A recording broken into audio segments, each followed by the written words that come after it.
Folks, Black Star Network is here. Oh, no punches! I'm real revolutionary right now. Support this man, Black Media. He makes sure that our stories are told. Thank you for being the voice of Black America, Rollin. Stay black. I love y'all. All momentum we have now, we have to keep this going. The video looks phenomenal. See, there's a difference between Black Star Network and Black-owned media and something like CNN. You can't be Black-owned media and be scared. It's time to be smart. Bring your eyeballs home. You dig?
Today is Thursday, February 22nd, 2024. Coming up on Rollin Unfiltered, streaming live on the Black Star Network. A Texas judge, a Republican, sides with a school district's discipline of a black teen over the length of his locks. Darryl George will remain in-school suspension after the judge's decision. We'll talk with the George family attorney, as well as the head of the Texas Black Legislative Caucus. Also, we'll talk about the important elections taking place across the country tonight. We'll be joined by Claude Cummings, who is running for Harris County tax assessor, one of the local races I'm always talking about that absolutely matters. Also, could the U.S. Virgin Islands be the land of opportunity as well as retirement for African Americans? Well, we'll talk about that. The governor of the U.S. Virgin Islands, also Attorney Ben Crump, he is suing Navy Federal. We'll show you what took place at today's news conference. Plus, Fox News, one of the people actually say, talk about being stuck on stupid, that black folks are going to vote for Trump because we like sneakers. I told y'all these people are crazy. It's time to bring the funk. I'm Rollin Unfiltered on the Black Star Network. Let's go. He's got it. Whatever the miss, he's on it.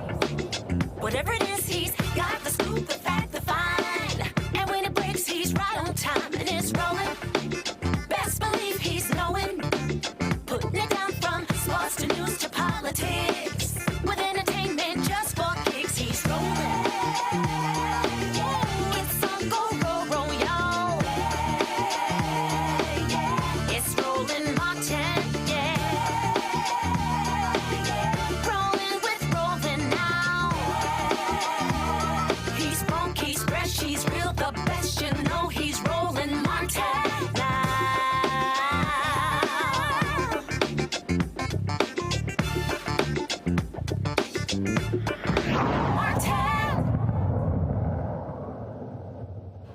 Folks, white folks in Texas widening, a Republican judge sided with the school district when it came to a black teen wearing locks. And remember, Texas passed the Crown Act, which outlawed hair discrimination in government jobs when it comes to school as well. But the judge says, no, the school district's hair policy is just, and the young man who has been in in-school suspension, well, he does not win his case. Barbers Hill ISD, the judge ruled that they did not violate the Crown Act for disciplining Darryl George. That decision came down today.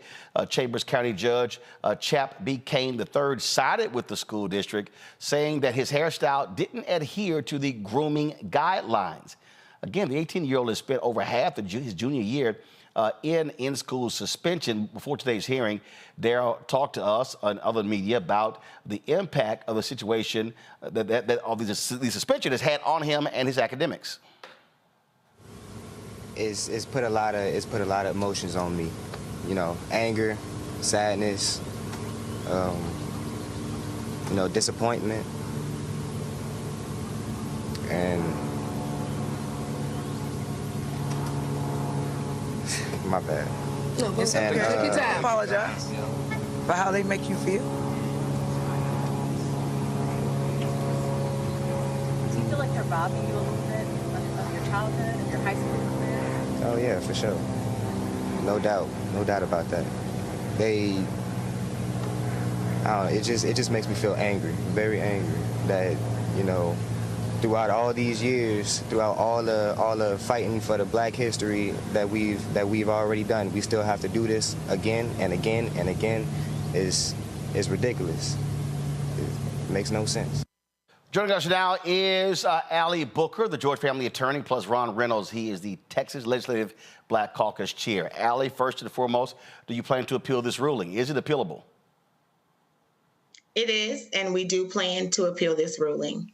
So when the judge said that he was violating the hair policy, I'm still confused because their policy deals with length. His locks do not go past his ears.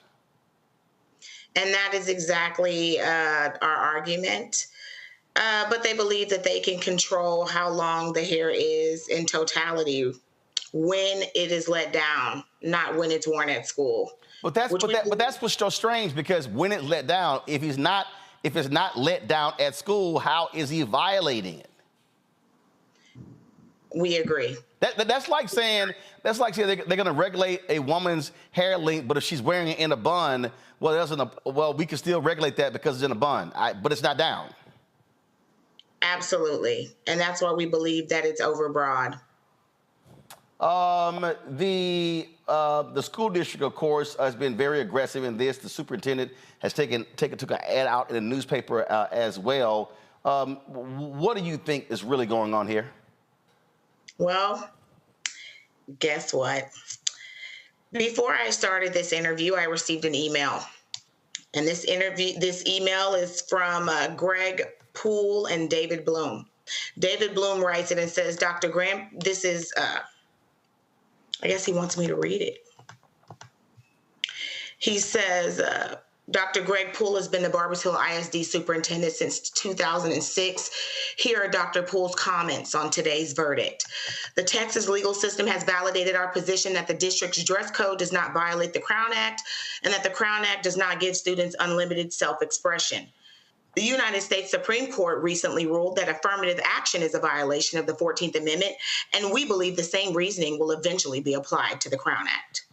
High expectations have helped make Barbers Hill ISD a state leader. Falsely claiming racism is worse than racism and undermines efforts to address actions that violate constitutionally protected rights. So I'm sorry, they actually invoked the Supreme Court's ruling on affirmative action, and they think the Supreme Court is going to invalidate the Crown Act? They do, based on the fact that they believe it's unfair. They're claiming reverse racism. I thought it was funny. You know, they sent it to me, and then said it was a media blurb per se. But it answers your question, right? Where's their mind at? Affirmative action. I'm going to take away anything for blacks. Ron Reynolds, you're in the Texas legislature. Go to my iPad. This is the actual law. It says prohibition on certain discrimination in student dress or grooming. In this section, protective hairstyle includes braids, locks, and twists. Any student dress or grooming policy adopted by a school district, including a student dress or grooming policy for any extracurricular activity, may not discriminate against a hair texture or protective hairstyle commonly or historically associated with race. I'm sorry, I'm confused here. That's the damn law. Rollin. How does a judge write this decision when the law is explicit? Brad, this is a shame on the judicial system that this judge rendered this opinion that's contrary to state law. This was an affront to bipartisan bill that protects students like Darryl from being discriminated against from the very same district, by the way, that we filed the damn bill in the first place, because they did it to DeAndre Arnold 2 years before. So we filed the Crown Act so that Barbers Hill would stop discriminating against students, black students, for wearing braids, locks, or twists. And here it is in 2024, deja vu. Barbers Hill says, yeah, y'all passed the Crown Act, but we found a loophole. You didn't talk about limb, so we're going to have a policy that just says you can't wear it past your, well, you put it on the screen. And so therefore, he's in violation of our school policy. So this is discrimination. This is the school district saying either you can conform to European standards or you won't be at our school. And the judge gave them a pass. He turned a blind eye on the law that we passed, and it is a shame. This is an affront to democracy. Even white legislators agreed, first of all, voted for this, so this is not like it was carried only by black folks. No, this Rollin, you know, you're from Texas. It's hard to pass any legislation in Texas. This is bipartisan. Governor Abbott had a bill signing because they did so much harm to, they did DEI and all that other stuff this session. We don't even touch that right now. But this was like, okay, we did something. Yeah, let's have a bill signing ceremony to show we passed something that had bipartisan support that benefits black people. And guess what? They didn't give a damn about this law. And first of all, the Attorney General and the TA Commissioner weren't enforcing it in the first place. So that's why Attorney Ali Booker had to file the lawsuit. And then the judge then slaps it down today saying, yeah, school districts, if you want to violate the Crown Act, all you have to do is come up with some nonsense about limb, when we know good and damn well that you can't grow locks, braids, or twists without having any kind of limb. So this is discriminatory. It's a slap in the face. I think that Attorney Booker will prevail on appeal, but all while this student suffers and other students who are similarly situated suffer, that they cannot go and learn in an academic environment with their peers because Barbers Hill wants to single out black boys, black young men, and discriminate against them because they don't like braids, locks, and twists. Allie, how's Darryl taking this ruling? He's taking it hard. He wasn't born during the civil rights era. This is a new era, and it's like they're trying to repeal and attack all of the laws that protect minorities. And so this is a new, younger generation that has to deal with that. And it's tough on him, right? Because to these children, they've experienced racism, but not in the way a lot of us have. So he's highly confused by it all. Well, some things change and some stay the same. Alec, keep us abreast what happens with this case. Representative Reynolds, I appreciate it. Thanks a lot. Thanks, Brad. All right, folks, got to go to a break. We come back. We're going to talk about with the governor of the U.S. Virgin Islands. Is this an opportunity for African Americans to create opportunities, business opportunities, but also a place to retire and grow their families? We'll talk about that next right here on Rollin Unfiltered on the Black Star Network. Back in a moment. All these years, throughout all the fight.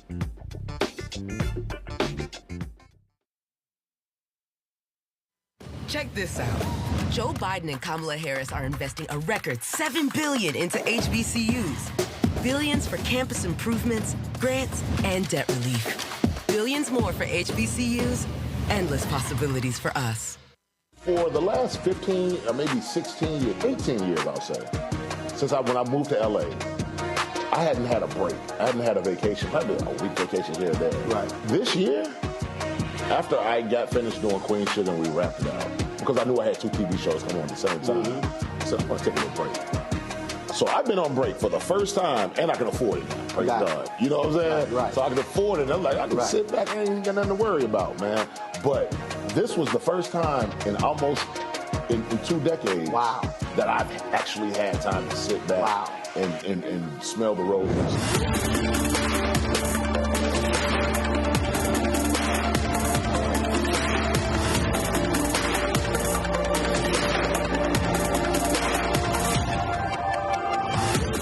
Next on the Black Table with me, Greg Carr, we look at one of the most influential and prominent Black Americans of the 20th century.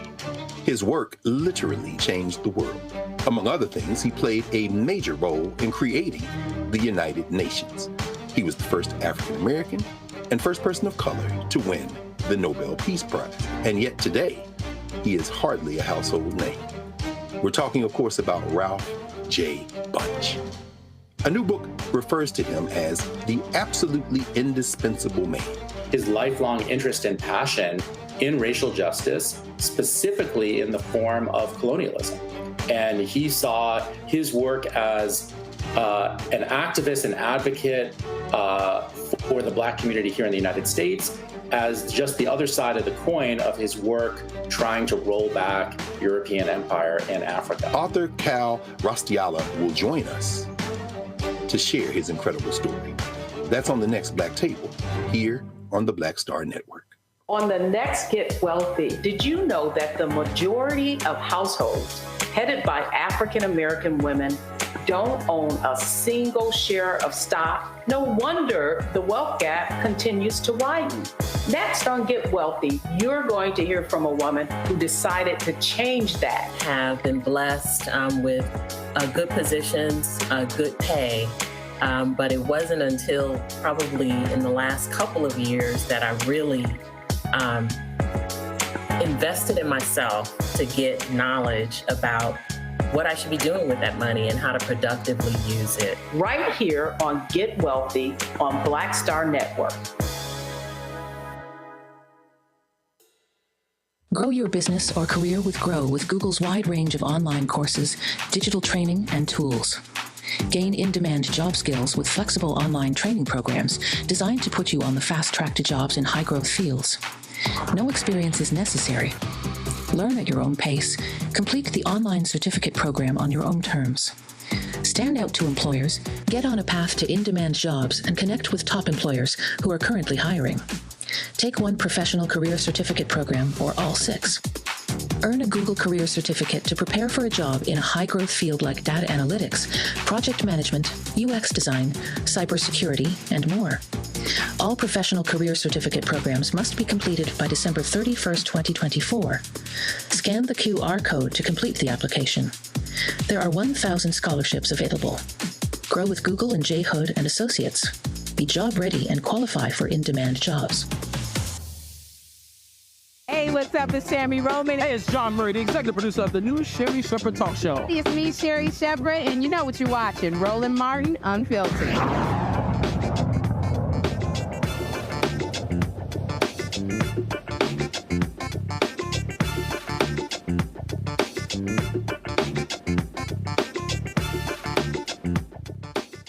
Since 1927, U.S. Virgin Islanders have been United States citizens. A lot of people don't actually think about that when you think about U.S. Virgin Islands, but also when you think about Puerto Rico. So although not states, they are territories that are part of the United States. And so what many people are looking at is we see what's happening all across the country, an increasing number of African Americans moving to places like Costa Rica. We also hear about the Dominican Republic. And of course, we see the Bahamas and Jamaica also doing lots of recruitment for African Americans to visit, also for business reasons. But what about the U.S. Virgin Islands. Well, let's talk about that with the governor of the U.S. Virgin Islands, Albert Bryan Jr. Glad to have you here. You're here in D.C. for various meetings? NGA, it's the National Governors Association. So annually we come up. I don't know why they have it in February, but but we're here to talk to. We usually get an opportunity to talk to secretaries and various people on the Hill about what's going on in the Virgin Islands and people like you. So I was recently there. First of all, I've been a number of times. We invited you down several times. The Tom Joyner Morning Show cruise. Yeah. So we were there. We were there before COVID hit. We were talking about bringing my TV One show there as well. But of course, that changed everything. And for folks who don't understand, what makes up the U.S. Virgin Islands? So it's St. Thomas, St. John, and St. Croix are the primary islands, but there's actually 52 islands and keys that make up the Virgin Islands. So the populated ones, St. Croix, the bigger island, which is, I call the last residential island. It's the place you want to live, make a living. St. Thomas, which is a center of tourism. And then St. John, which 75% is actually a national park. It's a beautiful place to visit, lovely beaches, hiking trails. It's the Virgin Islanders' Virgin Island. So now what's interesting is when I was there in St. Croix, folks said, St. Croix black folks, St. Thomas black folks, St. John white folks. And I was kind of like, okay, interesting. And so what is the distinction between those three? So I think, like I said, St. Croix has been primarily an agrarian culture that moved into the industrial age with refining, the distillery, watchmaking, textiles. A lot of that has changed since then. St. Thomas has always been a mercantile, commercial port, lots of tourism all the time. And then St. John, essentially the Rockefellers owns like 3/4 of the island and deeded the whole thing over to the national park. So it's very, very hard for, local people to live on that island because the properties over there are so expensive. The land taxes are through the roof. So you have a lot of black people that are land rich but cash poor. So a quarter-acre land in St. John is probably like $500,000, $1 million. So the Rockefellers used to own that island? Okay. Absolutely. Most of the island, and so he wanted to preserve it, which was a good thing. I mean, so Conneaut Bay is the resort that most people recognize. It's in the national park. It has 7 beaches. Was destroyed by the hurricane, but now we're looking, well, the federal government is looking to reopen that park and have a new hotel go there. You had issues with the hurricane. Whenever we would stop the Tom Joyner Fantastic Voyage cruise, we always play golf in St. Thomas. After one hurricane, they reopened it. But after the latest one, it didn't get reopened. Houses are there now as well. And so, how are you still recovering?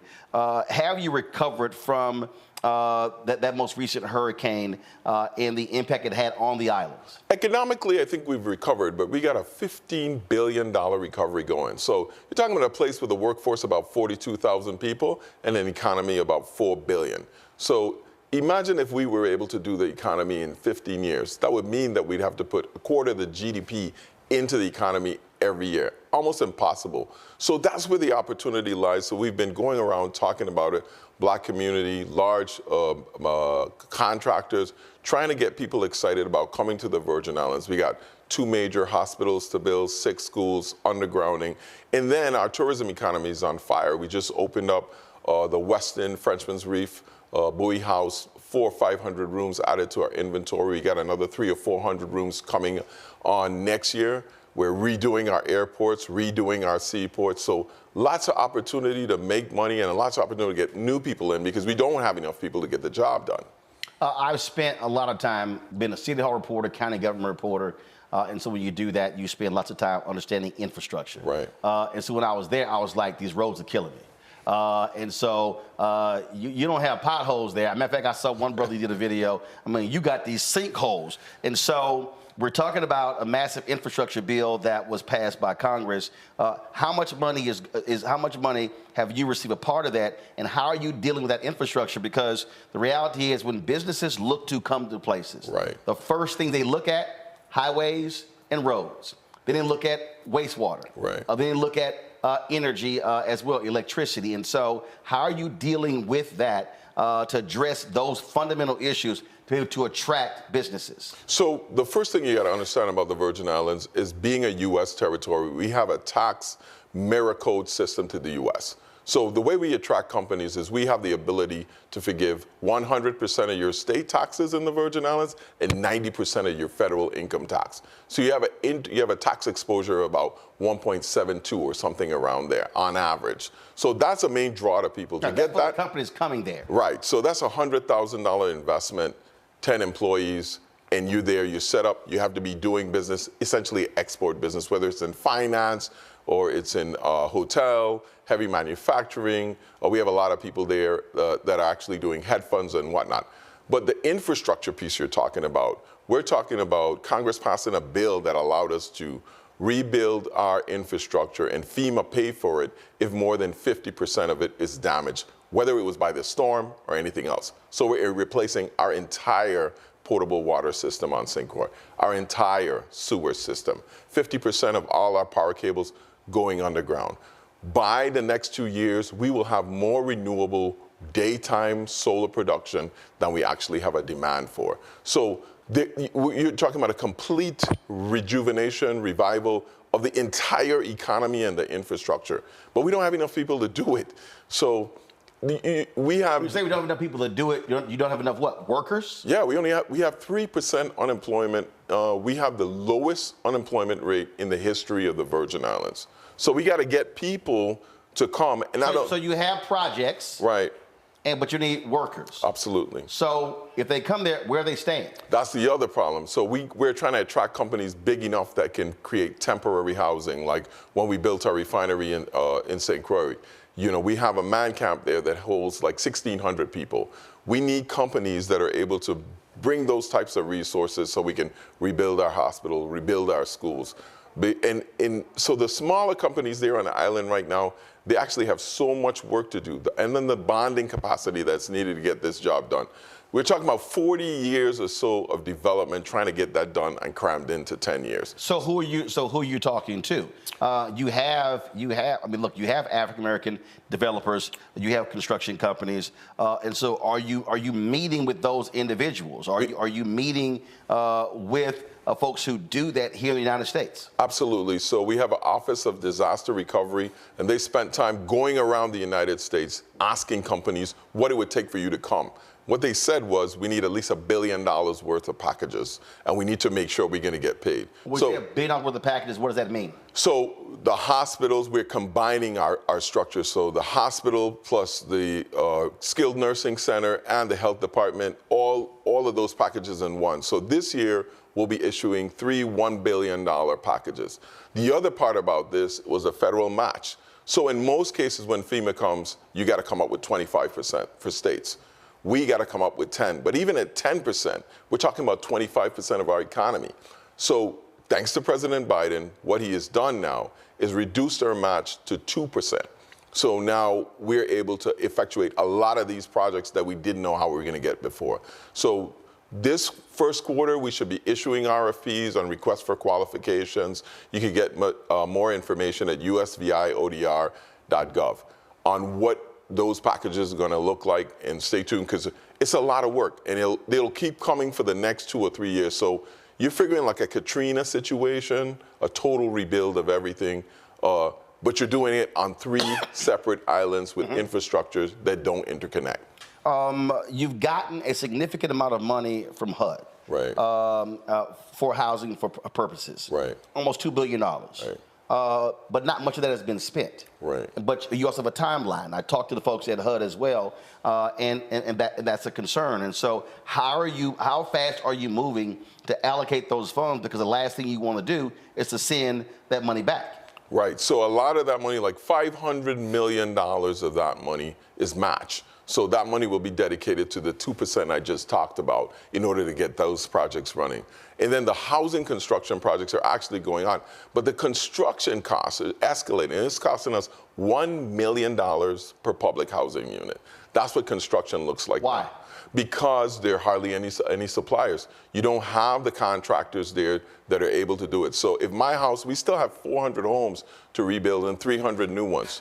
We have also, in order to help with it, we've created a program now where we're subsidizing and giving our residents a grant of up to $350,000 on your first home. So whether it's your down payment, you're doing a construction loan, or you're doing a straight up purchase or renovation, if it's your first home, we're giving you that. So there's a lot of pressure on the contractor, the construction market, and demand. That's why we need more workers, people to come in and be able to help not only do the big stuff like the hospitals and the housing communities, but also do the small stuff like residents need homes. We got like 700 homes that we got to get done. So we're talking about these, you need workers. What are these jobs paid?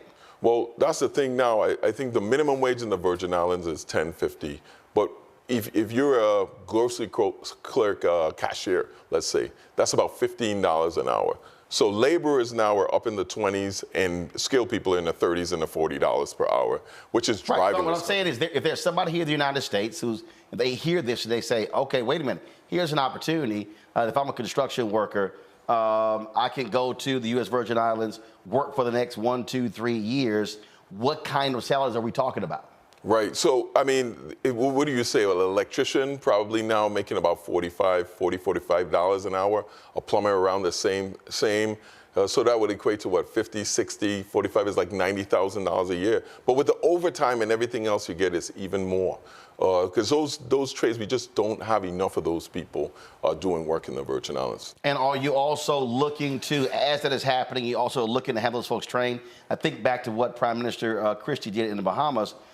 When Baha Mar was being built, the Chinese brought in all of their workers, and he said, wait a minute, we want Bahamians being trained to do these jobs, and that was one of the things that they also did. And so you have an HBCU there. How is that university? What are they doing to help train skilled labor? Because if that's what you need some place to train them. So the University of the Virgin Islands is the only HBCU in the country that actually gives free tuition to everyone that graduates from a Virgin Islands high school. So whether you graduated 20 years ago or you graduated last year, you could go, you don't pay any tuition. Right, that's for free tuition. Right. But what are they training them to do? I mean, is there a focus on trades? So yes, now beside the university, we also have the Department of Labor. We've been running a real aggressive apprenticeship program, not only in the trades like woodworking, carpentry, plumbing, and electricians, and being paid while you're being trained.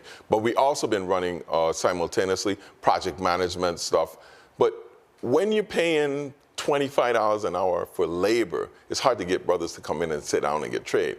Because if you want a job, there's a job out there for you. So we still have gaps in our hospitality industry, in our transportation industry, teaching, public safety, you name it. But all of that pressure and all of this money that we're putting in the economy is putting a lot of pressure on wages and driving everything up, which, of course, is driving up the cost of living, which is already high.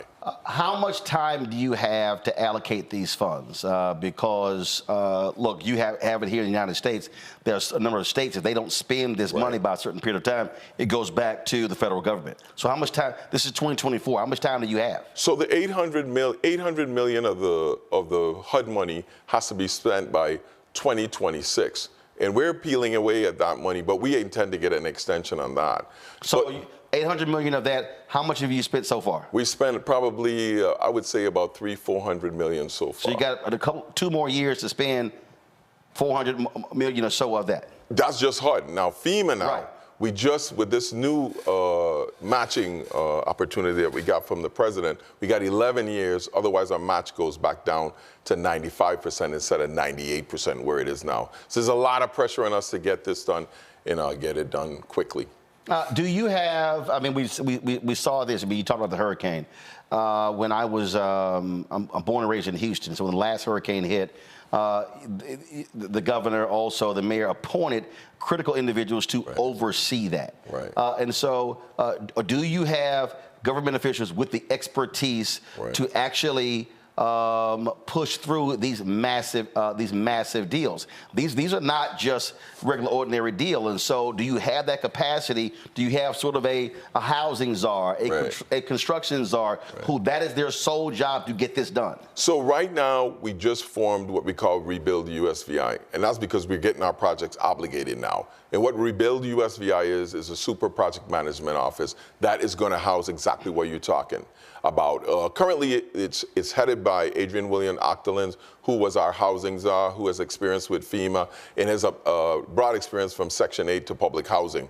She is running the whole thing, but we're bringing on the expertise in terms of people from the United States mainland that have done these projects before, because we really don't have anybody who has built a hospital before. We haven't built a school in 30, 40 years. So we got to bring on all of this talent and help to get it done. Now, we're doing this at the same time that you're having this massive infrastructure revival on the mainland. So resources, getting people, material, concrete, steel, everything is at a premium. So we're trying our best to hurry up and get this thing done before all of this infrastructure money really lets loose on the mainland. All right, hold tight 1 second. I got to go to a break. We come back. My panel has some questions. I got a couple more questions as well. Folks, you're watching Rollin Martin Unfiltered here on the Black Star Network. Be sure to support us in what we do. Join our Brina Funk fan club. Your resources make it possible to cover the stories that absolutely matter. Senior check and money order to P.O. Box 57196, Washington, D.C. 20037-0196. Cash App $RM Unfiltered. PayPal R Martin Unfiltered. Venmo is RM Unfiltered. Zelle Rollin at RollinSMartin.com. Rollin at RollinMartinUnfiltered.com. Be sure to download the Black Star Network app, Apple phone, Android phone, Apple TV, Android TV, Roku, Amazon Fire TV, Xbox One, Samsung Smart TV, and of course you can watch our 24-hour, 7-day-a-week streaming channel on Amazon News. Simply go to Amazon Fire, go to Amazon News. You can also tell Alexa to play news from the Black Star Network. Also Plex TV, Amazon Freevee, Amazon Prime Video. And be sure to get a copy of my book, White Fear, How the Browning of America is Making White Folks Lose Their Minds. Available bookstores nationwide. Get the Audible version on Audible. I'll be right back. A launch. It's not even a march. We're launching. That's right. A 42-week campaign. March the 2nd at 10 o'clock in Raleigh and 33 other state capitals and the District of Columbia.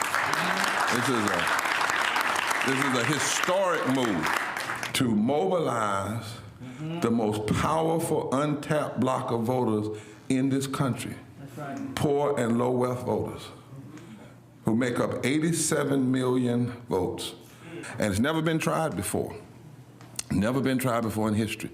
At the same time, the same message, same focus. And when that power turns loose, they will not be able to figure out the political calculus. I don't know about you, but I'm ready to shake things up. I'm ready to get up out of the valley. I'm ready for God to put his spirit on us. I'm ready to be used to change this nation. And what we're saying is, can't we come together? Can't we come together around an agenda? You ain't got to like everything about Reverend Barber. You don't have to like everything about Sangria. You don't have to like everything about Long Choir. But can we come together and say, it's time to end poverty as the fourth leading cause of death? It's time to have $15 and a living wage indexed with inflation. So every time inflation goes up, the minimum wage goes up. It's time to have health care for all. It's time to fully fund public education. Can't we come together? It's time to protect women's right to women's health. It's time to have affordable housing for everybody. It's time to stop the proliferation of guns. Ain't no way folk ought to be able to have more guns than they have food, more guns than they have meat on their table. That makes no sense. Isn't it time for division to be ended and love to take over? Can't we organize around that? Look at your neighbor and say, neighbor, I don't need to like everything about you, but can't we organize for power? Can't we stand for justice? Can't we love everybody for just a little while? Can't we come up out of the valley? Can these bones live?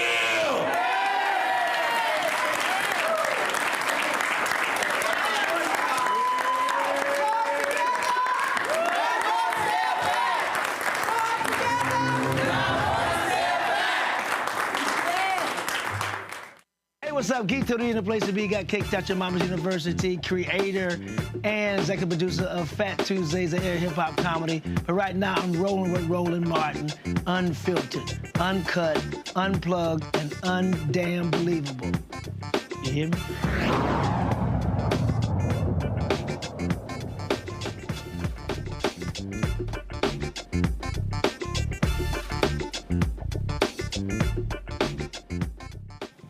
All right, folks, welcome back. We're talking with the governor of the U.S. Virgin Islands, Albert Bryan Jr. Time for questions from our panel. Lauren Victoria Burke, NNPA, you're first. Governor, what is the relationship you have with Delegate Plaskett, given that she has no vote in Congress? How does that relationship go? Is she able to really assist the Virgin Islands, particularly when the Republicans are in charge and she currently has no vote in Congress? Stacy, as I call her, we've been working together for a long time. We worked together at the Economic Development Authority when I was the board chair there. We have a great relationship. She somehow was able to work it so that we are able to get benefits. One of the strategies I know is working very closely with Puerto Rico and keeping friends on both sides of the aisle. She's been a strong voice for the Democratic Party, and we have a lot of friends as a result of it, so she's been very successful. Thanks. Greg? Thank you, Rollin, and thank you, Governor Bryan. Like Guam and Puerto Rico, as you say, the Virgin Islands is in many ways, I guess they call it, the polite word is territory, but I think of it more as a colony. Mm-hmm. If over half of the land is national park, what are the limits to the possibilities for the people who actually live there? I'm not talking about the tourist industry and all that kind of thing. I mean, what you laid out is a beautiful vision. I'm wondering, like I said, I really had two questions. Number one, what's your long-term vision for the people of the Virgin Islands? Not the tourists, not the people coming in trying to make a buck, but the people who do most of the living and dying. And does that vision finally involve any move toward perhaps statehood? I can answer the last question first. Is like the move towards statehood is a no. And the only reason being, I think we need to define our status with the United States. We've had, I think, 6 constitutional conventions already trying to establish a constitution. We're not successful. We're about to do one again, which will help us to define who we are and where we're going as a people. As a governor looking forward, I'm really fearful of progress. Growth kills. And the one thing that I've been strategically trying to do is do the things that we can to do to control inflation, like lower poverty, increase wealth for families by subsidizing housing and giving people the opportunity to buy their first home. And unlike Fannie Mae and conventional loans, these grants allow you to have an apartment, money generating things to do, making college tuition free, so you make people more valuable in terms of what they're able to produce, creating business opportunities for Virgin Islanders, so they not only work for people, but they actually own the businesses, whether in tourism, hospitality, or in the construction trades like we're doing. So constantly ringing that bell to keep people and stay woke. With all of this growth and improvement, we're going to see more people coming there. We want to see people of color that'll allow us to maintain control of our policy and our government. Because everybody, I remember my frat brothers visiting me from college, and the smile on their faces is like, everybody's black. Kappa Alpha Psi. Oh, hell no. That's your first problem right there. That's what happens when you join a youth group. Go ahead. I'm sorry. Go ahead. But, you creating that strength and creating wealth and making sure that we are participating in the tourism economy and this great reconstruction that we're doing. In St. John, where 75% of the land is owned by the federal government, it's the Delegate Plaskett and I fight all the time. So we get a $30,000 payment in lieu of taxes from the federal government. If you live in St. John, you got a couple acres, your taxes may be $30,000. So getting an equitable share of that payment and creating something that creates equity for our residents by using that money to help them subsidize their first home. Right now, we're out of a project where we're actually rebuying public housing. One of the ways we're using the HUD money and creating home ownership opportunities for our residents, because that's the only way they're going to get a house. And then buying out all of those apartments, creating these home ownership organization, and then selling it back to them for between $100,000 and $150,000, creating wealth in that family that they would have never seen before. Greg, your second question. No, that was it. I just, again, I asked about the vision, and you kind of laid it out. And I guess if no is state, and again, I'm not an advocate for statehood. I think the United States of America is eventually going to have to be broken up anyway. These hillbillies are showing us what they think of the project generally. But That having been said, I guess a concern is, and I hear you addressing it, and I think you just answered part of it in terms of trying to put a floor under the poor in the Virgin Islands by getting some of that wealth transferred into their hands by way of control. I guess if I did have a follow-up, it would be around that process. I'm sure the clock is ticking. As you said, capitalism is a beast, and the opportunities are coming in. You know, what percentage of folk in the Virgin Islands are indeed in poverty? So we have a 30% poverty rate. One of the things that I always bring to people's attention to show how structural racism and institutional racism work. We live on an island 1,300 miles away from the mainland, but yet in every single way, our community mimics that of inner city African Americans. Whether you look at the dropout rate, you look at the diabetes rate, the incidence of stroke and heart attacks, you look at the education rate, you look at the crime, you look at the incarceration rates, they all mimic the same. How is that possible that we live in a completely different place, but the policies are the same from the mainland and are creating the same situation? So it's almost like living proof that what we're doing is not happen chance. It's engineered. It's institutionalized. This gentleman right here, Rollin Martin, I don't think he remembers. He came. We had a nonprofit organization, and we had a leadership conference in 2006. He came to our organization and he said, "Take it over." 17 years later, we've taken it over. You remember that? I ain't never stopped. I said take it over last night in Nashville. But we actually did take it over. So I'm the governor. One of our associates is the president of the legislature. One of us is a federal judge. We have placement all over the community, trying to make sure that we preserve the ownership in our community. Even in our urban renewals that we're doing now, we're setting up estates where black families have owned for generations, trying to make sure that they can keep it in their family, that we don't lose these properties out because they could never be gotten again. A couple of more questions. I talked about infrastructure. This is the Forbes 2022. They talked about an energy crisis happening in the U.S. Virgin Islands, speaking about the issue of problems with your water and power authority. Right.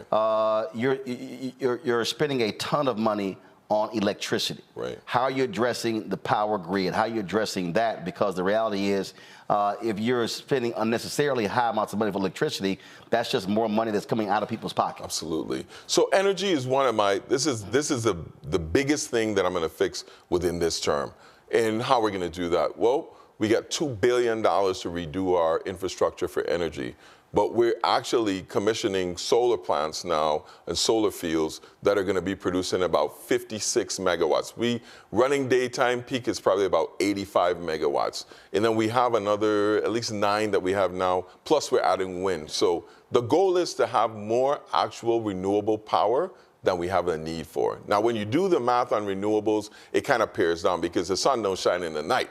So we're adding battery systems to be able to subsidize that in the night. So we're spending like $150 to $200 million a year in just fuel. And our intention is to reduce that, not only from a power standpoint, but also from the electric vehicle standpoint. So through the Biden administration, we've been able to do some incredible things, like we're just installing now all these new power stations. The government fleet, we're converting it actually to electric vehicles. And the plan is to use all of that power through solar and wind. So when you look at it, it's something that people can count on. It will be energy. What we've also done is we're issued 1% loans for people to come completely off the grid. So, and you pay this like you're paying your power bill every month. So you can amortize that loan amount over 3 years or 8 years. But you know that your light bill is going to be $300 a month for the next 4 years or 5 years, and then you own the system all out. You don't pay it anymore. And how are you addressing the leadership at the power authority? Because at the end of the day, you need competent leadership to do these things. Right. Are you changing folks out? Are you moving people out? What are you doing there? You know, it depends on what perspective you looked at, but we have completely changed the leadership at our power authority. And, you know, a lot of it on the backs of people just being frustrated because their power bill is high. But in doing that, it's a small town. We're essentially killing off our own people, our own professionals, who are, for the most part, victims of a system that has been broken for 40, 50 years. So now we have an opportunity to fix it. I've made a commitment to go there. We have $145 million of HUD money that's actually going to help to purchase a facility that has propane, which is running our fuels, our generator system off of that is cheaper than diesel. So when we pay for diesel, it's almost twice as much as what we're paying for propane. So a lot of different things going on the islands at one time, and just trying to get it done. Go to my iPad. In November, President Biden approved this emergency declaration dealing with the water. Right. We talk about Jackson, Mississippi, Flint, Michigan as well, different cities here.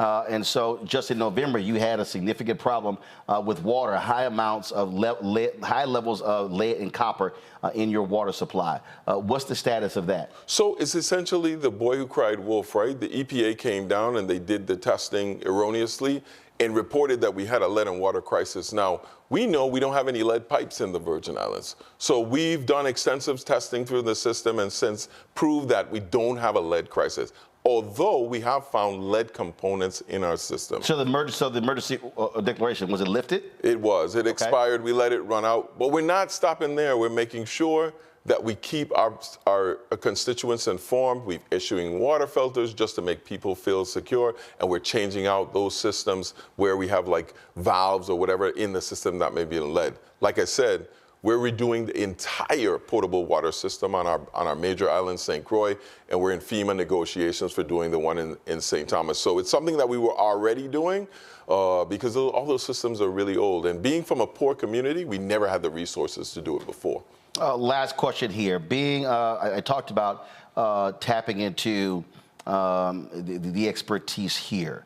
Mm-hmm. What particular organizations or groups or individuals who you're talking to, who you're reaching out? Are you bringing people down to do assessments and then going back and saying, hey, this is what we need? So for instance, if you say we need 1,000, 2,000, 3,000 workers or whatever it is, who are you working with here in the United States to be able to bring folks there to be able to do some of these particular jobs? So that's why we're looking at these larger corporations, the Brown and Root, the AECOMs, the huge ones in the world, because they're the only people that we think have the infrastructure and the money to be able to say, I'm going to build a man camp or move people from one place to the next. But are you requiring that they also partner with black-owned companies? Well, that's a requirement anyway, because remember, all of this is federal money. So they have to partner with black-owned companies all the way around. And, you know, in the Virgin Islands, and most people may not know, it's essentially 90% people of color. I know they told you that St. John is for the white people, but the black people run essentially and are everywhere. 9% black people or people of color? See, I'm real specific. When I say people of color, that means everybody. No, I'm talking about black people. Probably about 85%. 85% black. Absolutely. Cool. There you go. So 5% other people. Yeah. Gotcha. I always count the black number. So I cut. Yeah, I don't see. I cut right to where the black number is. You know, it's weird in the Virgin Islands though. So being black is African American is the majority. So everybody wants to be black. It's like cool to be black. Even the white people don't trust white people down there. Yeah, but they ain't black. No. They ain't black. They're not black.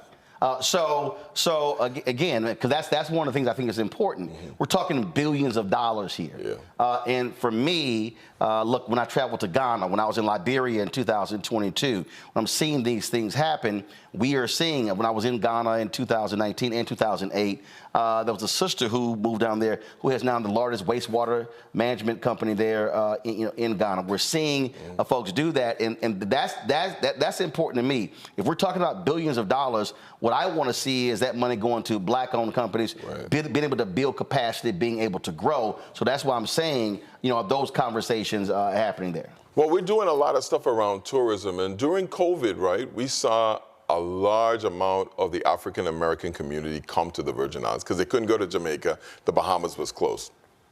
All those places are much cheaper to go than the Virgin Islands. And most of the people we ran into, I never knew this was here.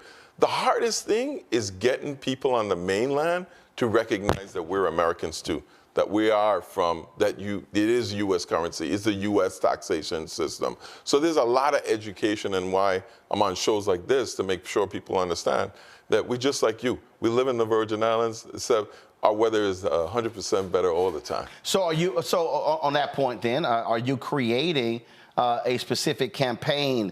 Because again, when Christie came back in, he was very aggressive, doing partnership advertising deals with Urban One radio stations, doing television as well, on the digital side as well. Are you looking at what are the annual events that happen there that can actually draw people and bring them there? You got black people who are right now going crazy, going to Martha's Vineyard damn near now for 2 months spending money. Yeah.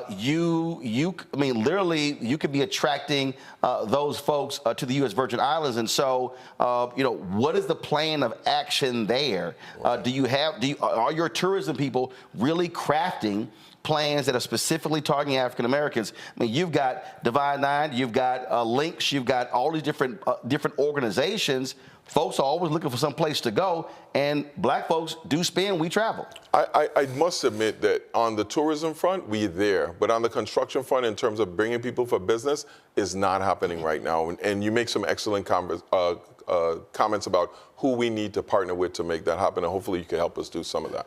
All right. Well, look, we're going to check in with you. I'm a firm believer in follow-up, so everybody knows how I roll when it comes to accountability. So we'll check back in 3 to 6 months to see what's going on.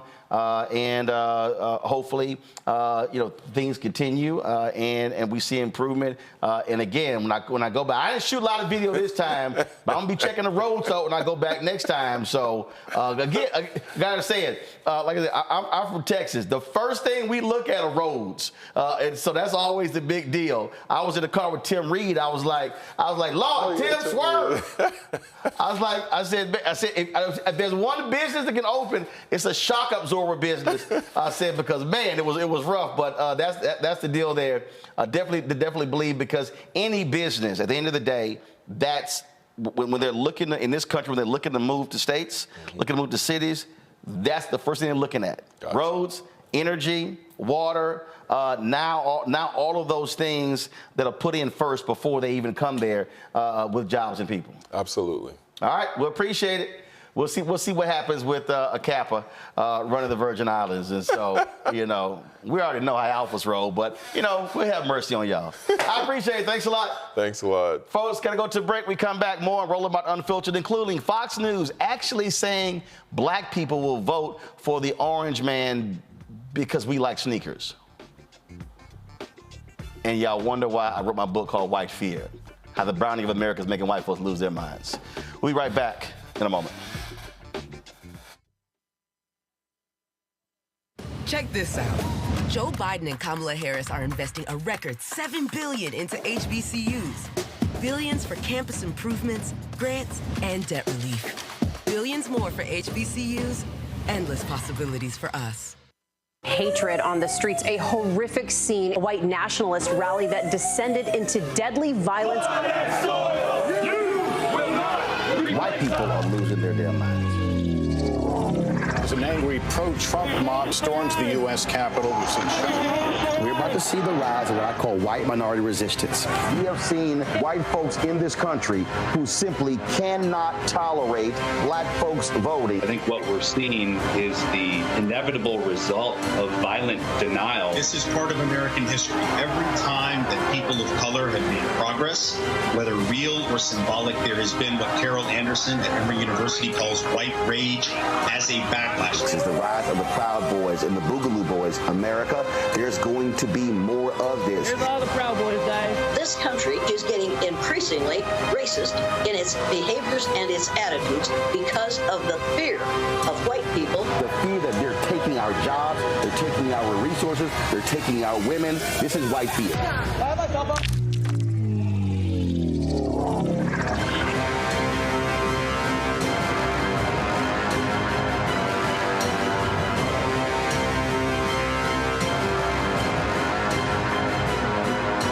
On the next A Balanced Life with me, Dr. Jackie, what does it mean to actually have balance in your life? Why is it important and how do you get there? A masterclass on the art of balance. It could change your life. Find the harmony of your life.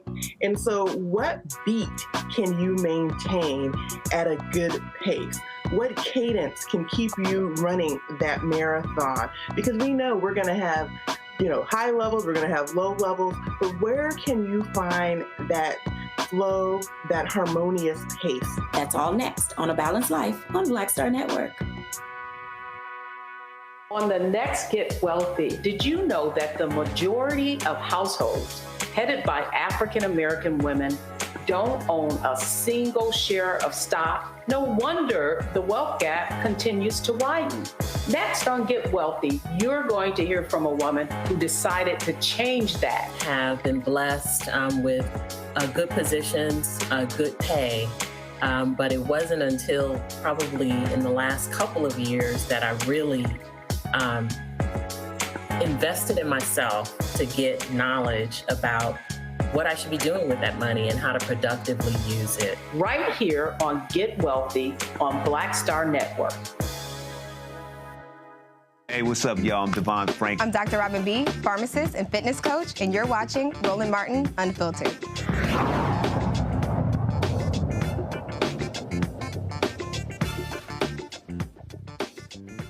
All right, folks. Did y'all see this video here? These people at Fox News have truly lost their minds. We're going to talk about with our panel, of course, what happened at Barber Hills. But listen to these fools talk about Trump and his trash-ass sneakers. I mean, he talks about these MAGA threats and how it's unraveling society. I've got a couple of people I'd like David French to talk to, Justice Kavanaugh, Amy Coney Barrett, and pro-lifers who had their clinics firebombed in the last year. I mean, this is completely unhinged. Look, there's a lot of violence happening in America, but to try to somehow throw all of that at Donald Trump's feet, even with those gold high tops, I think this is a bridge too far. But look, every time they try to say Trump, they try to stop him at a trial, or they try to throw all of this, sludge at him, he somehow survives, which must drive his opponents crazy, because even the sneaker thing, I was on social media last night. Very interesting, as you see black support eroding from Joe Biden.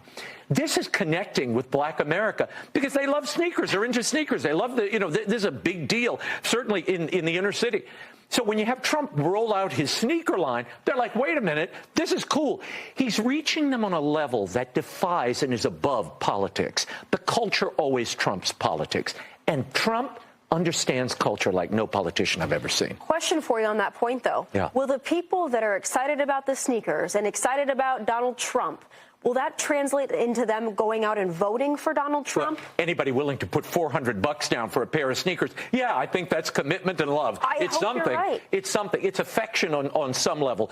I don't think this is just for collectors. It's for people who want Donald Trump brand sneakers. That, again, he's connecting on a different level. And that. I hope he brings new voters into the fold, though, because I have a feeling the people that are going to go buy the $400 sneakers were probably going to vote for Trump anyway. So that's my concern. How does he get new voters into the fold? That's my concern.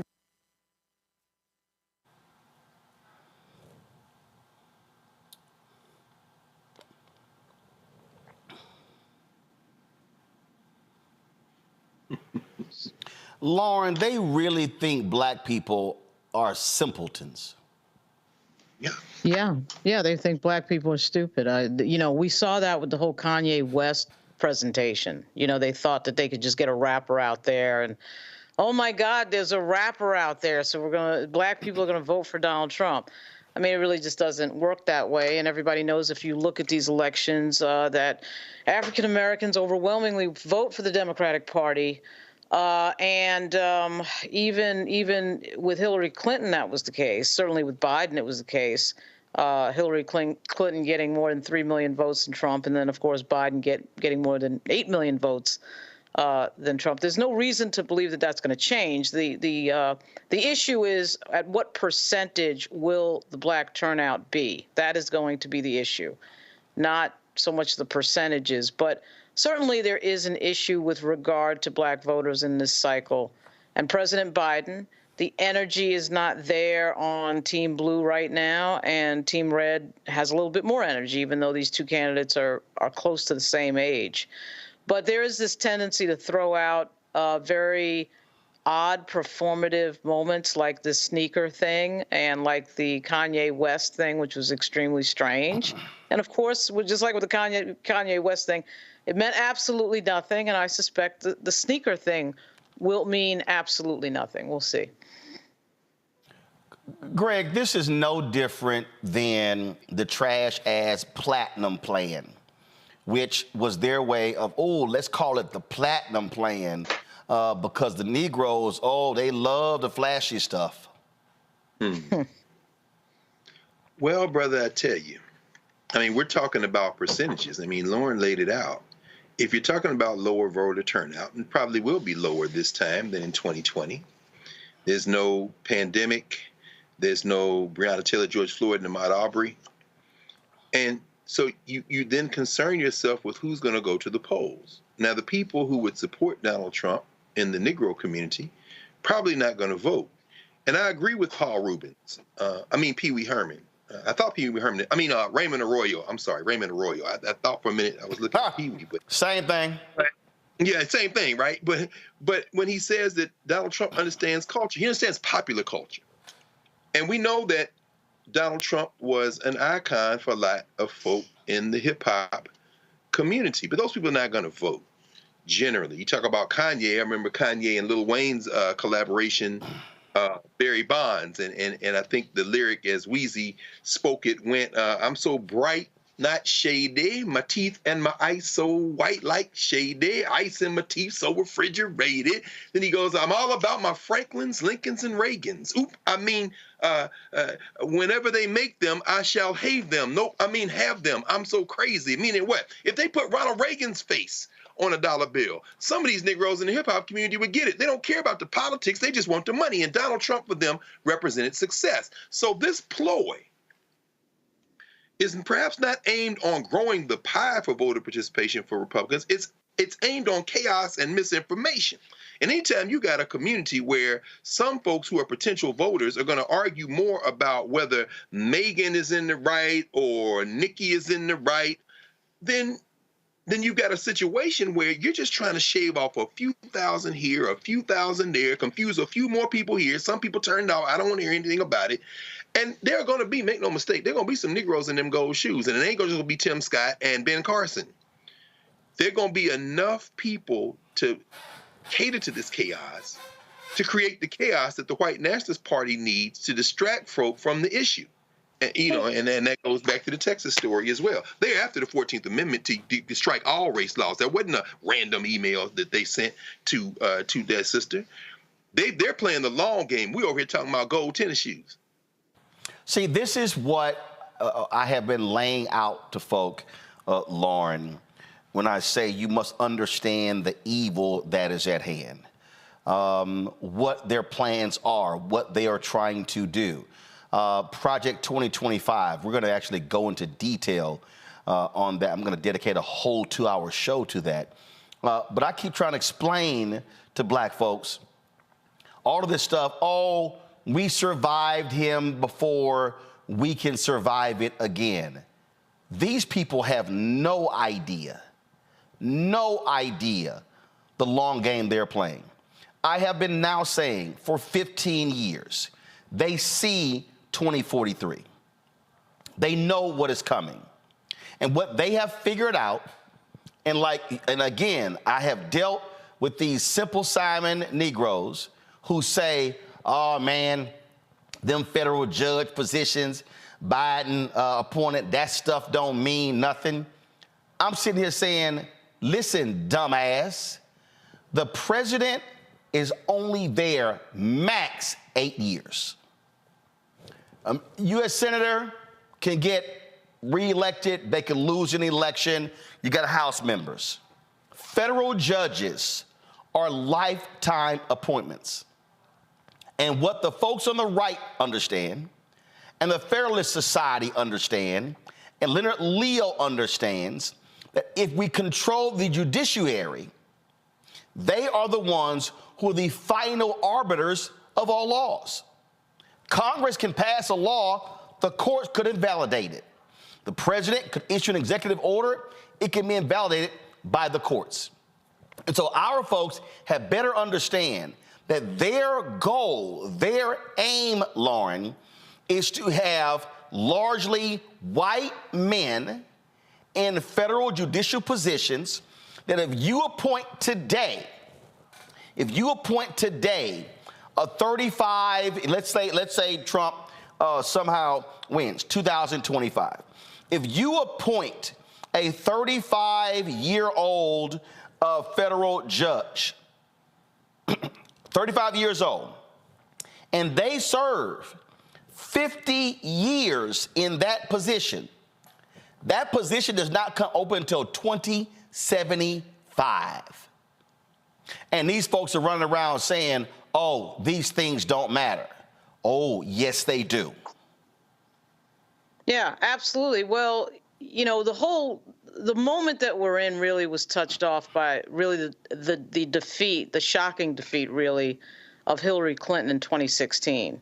Because when you think back on it, because of the overconfidence of people like Robbie Mook that want to use iPads and all this other nonsense to, you know, have digital contracts going to their friends and not really listen to some of the things that were being said in terms of advice on the Electoral College map. What that then did was that gave, of course, Donald Trump 3 Supreme Court picks and, of course, a lot of picks on the federal judiciary. That's what sort of started this moment that we have now into motion. Of course, it put Donald Trump in the White House and, of course, created this whole thing, this movement, MAGA, the whole bit. But not just those 3 picks. Remember, McConnell blocked 100 federal judges. He blocked Obama from Merrick Garland, but also 100 federal judges. And so that's how I think Trump appointed like 237 or 247. 100 of those were when Obama was there. They knew exactly what they were doing. Yeah, as the federal judiciary, of course, can invalidate, but of course Congress can pass laws that invalidate. Like, so the John Lewis bill, for example, could actually fix the Voting Rights Act. So but the problem is you need 60 votes in the Senate. So guess what? You're not going to get the 60. I'm getting to that. So what's happening in political strategy for the Democratic Party is that they're telling everybody that, of course, voting and getting certain people in place in Congress is the answer to winning this political battle. And I'm not too sure that's true, because even though we know that voting, of course, is important, putting certain people in Congress is important and all that, what we're seeing is that no matter how many people you put in and no matter what you do, there's always the problem of having, you know, everything lined up. You've got to effectively have the presidency and both houses of Congress. And that trifecta is becoming more and more difficult to pull off. Well, it's becoming... Usually, particularly on the state level, because you're losing the Senate, you get, you know, what's going to happen probably is the House is probably going to flip back to the Democrats, you know, by the beginning of this year. But then you have the problem of winning the states, and winning the states is a difficult thing because the map is just have a lot of red states there, and that's why we have a Senate, you know, that's effectively 50-50 with two independents. But so there's that constant lack of strategy with certain things that have to bring this whole thing together. But you got to realize it's set off by that first national election, which really was lost. It was really lost because of misinfo, disinfo, and Comey's announcement against Hillary Clinton. First of all, let's be clear. The 2016 election there were multiple factors at play. First, Senator Elizabeth Warren chose not to run against Hillary Clinton. I still believe had Senator Elizabeth Warren run, she would have beaten Clinton like Obama did in 2008. That's one.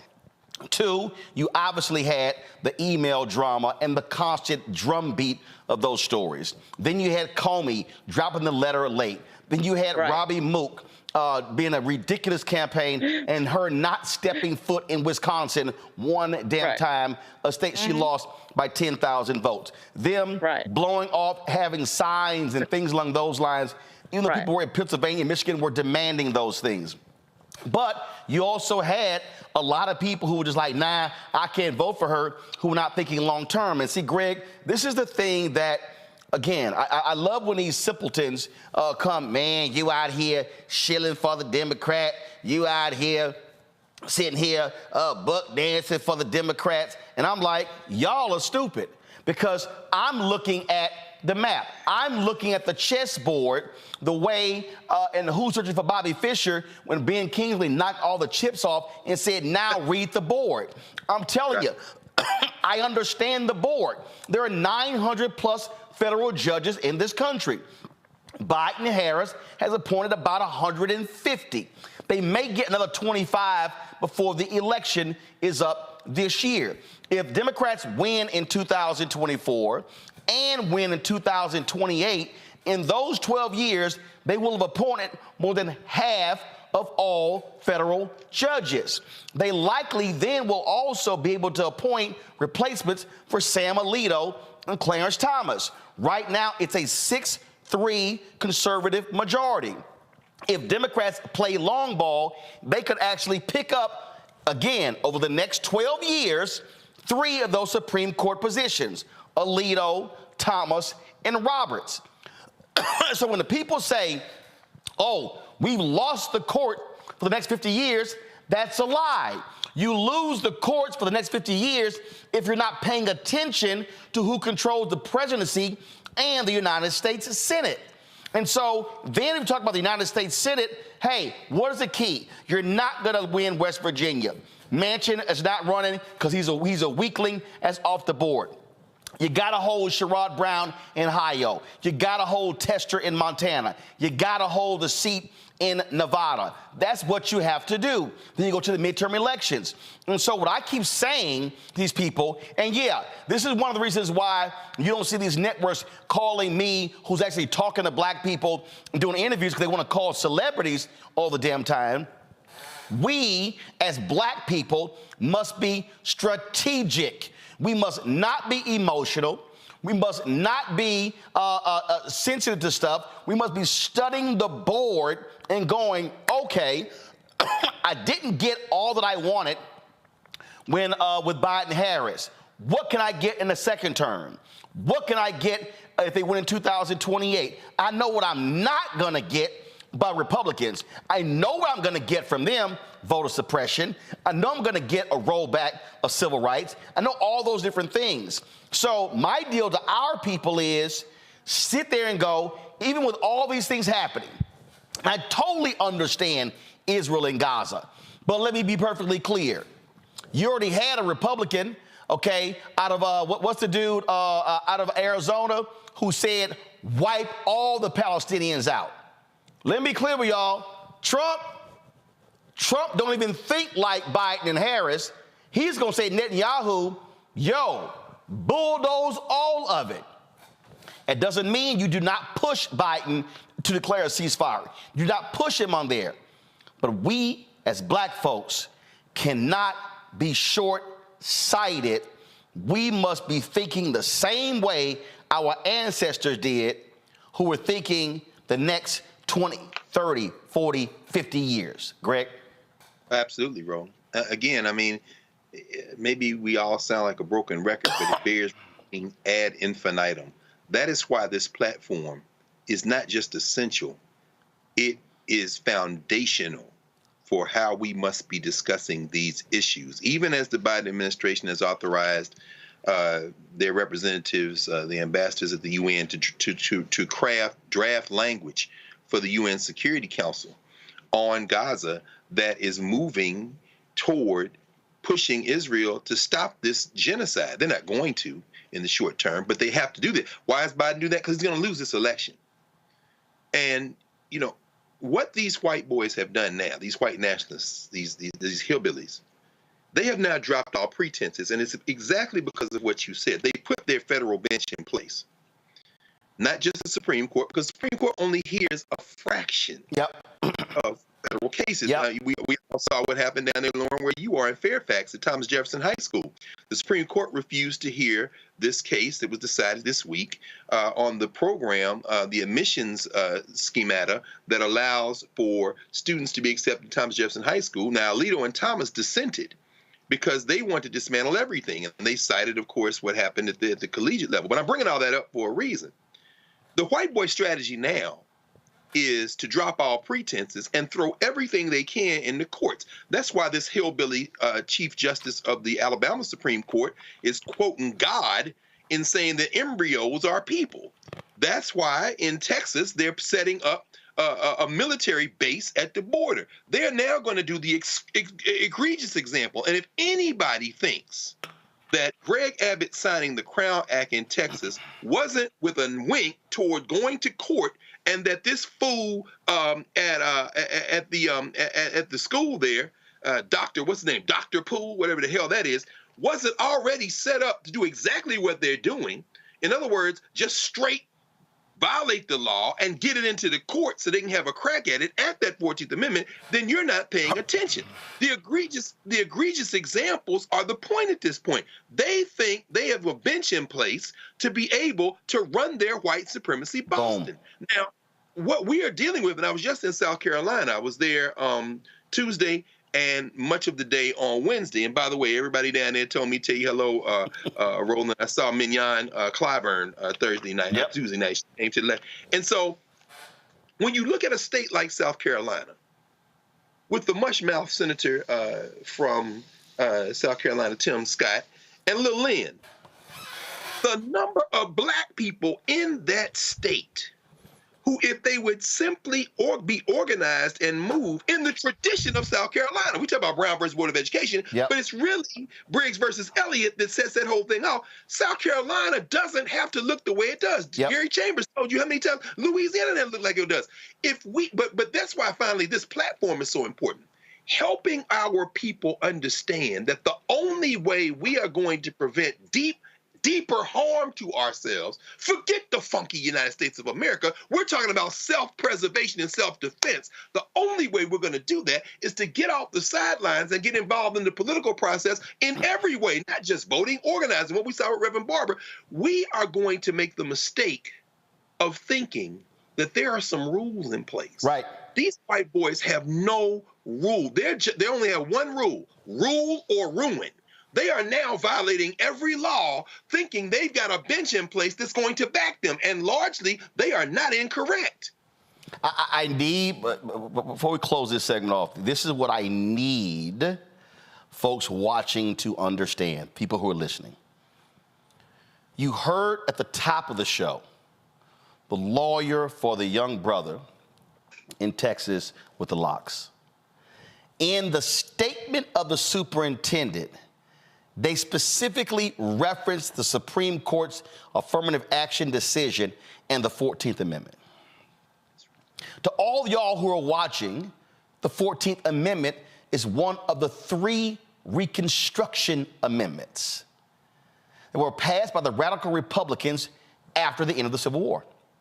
The 13th, the 14th, and the 15th Amendment. Why do conservatives hate the 14th Amendment? It's the Equal Protection Clause. In that particular amendment, it deals also with insurrections. Listen to what I'm saying. If you look at most of our civil rights laws, the Equal Protection Clause has been used in a variety of cases by the courts. The white right, hates that the 14th Amendment exists. If you look at Samuel Alito, he, in the ruling just the other day, if somebody, for religious reasons, doesn't believe in homosexuality, why are they called a bigot? Y'all got to understand what they're setting up. You got to understand that Ed Bloom in suing the Fearless Fund is using the 1866 Civil Rights Act against black people, which was a civil rights act that was put in place to ensure that black people got economic opportunities. If y'all pay attention, you will see that Stephen Miller, that white nationalist, who if Trump wins, Trump is going to make him the attorney general. What does he do? He sues and blocks the funds for the black farmers.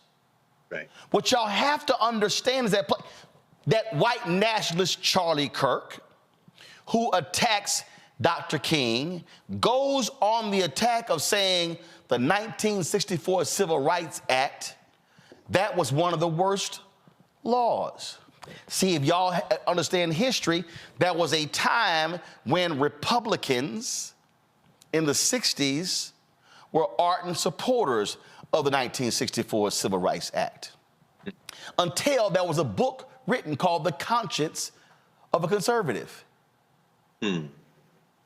See, some of y'all don't see, this is what happens when you're not paying attention. Barry Goldwater goes against the 64 Civil Rights Act, and who then he flips almost the entire Republican Party. Yeah. So what you have to understand is they're attacking the 1866 Civil Rights Act, the 1964 Civil Rights Act. They've been trying to erode and destroy the 1965 Voting Rights Act. What they are looking at is how can they, by using the courts, literally dismantle all of the laws that have been the mechanisms we have used to be able to make this a more perfect union.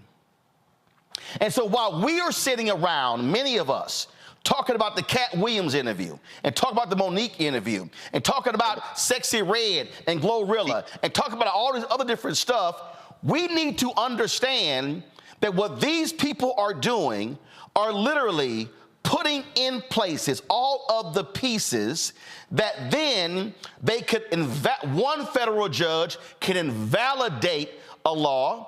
Oh, y'all forgot the Tennessee judge who ruled against the 8A program in the Small Business Administration. A white woman sued who did not even apply for the program, but she got her money through a women's program, but she sued the one that was for black people and minorities. Y'all gotta understand what's at play here. They are playing for keeps. And Leonard Leo got $1 billion+ from a rich billionaire to use any way he wants to, and they are targeting black people. Listen to me clearly. They have a bullseye on us.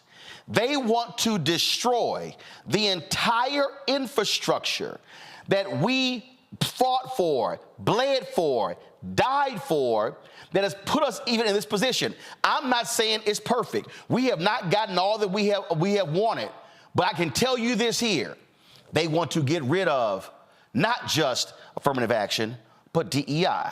They want to get rid of any fellowships, any scholarships. They want to get rid of any programs that are there to bring in African Americans and other minorities to be lawyers and doctors and dentists and engineers and pilots. Why do you think they were attacking the United CEO? Why do you think all of a sudden it became a big deal with Elon Musk out here on Twitter talking about, these black pilots and Candace Owens and Charlie Kirk? Man, y'all need to understand what's going on. And while we are being entertaining, while we are sitting here laughing and joking and loving all this sort of stuff, what they are doing is literally putting in place some of the most dangerous precedents. And what y'all have to understand, that's right, if they invalidate Section 4 of the Voting Rights Act and then Section 2 of the Voting Rights Act, you don't have to wipe the law off the books. All you gotta do is get rid of the two most important things. See, some of y'all sitting here think we joking. When the 8th Circuit in Arkansas ruled that only the government can file suits on behalf of the Voting Rights Act. Do you know what that means? NAACP, LDF, Lawrence Committee for Civil Rights Under Law, Transforming Justice Coalition, the ACLU. That means that no black voters matter. Repairs of the breach. That means that no third-party group, y'all ain't listening.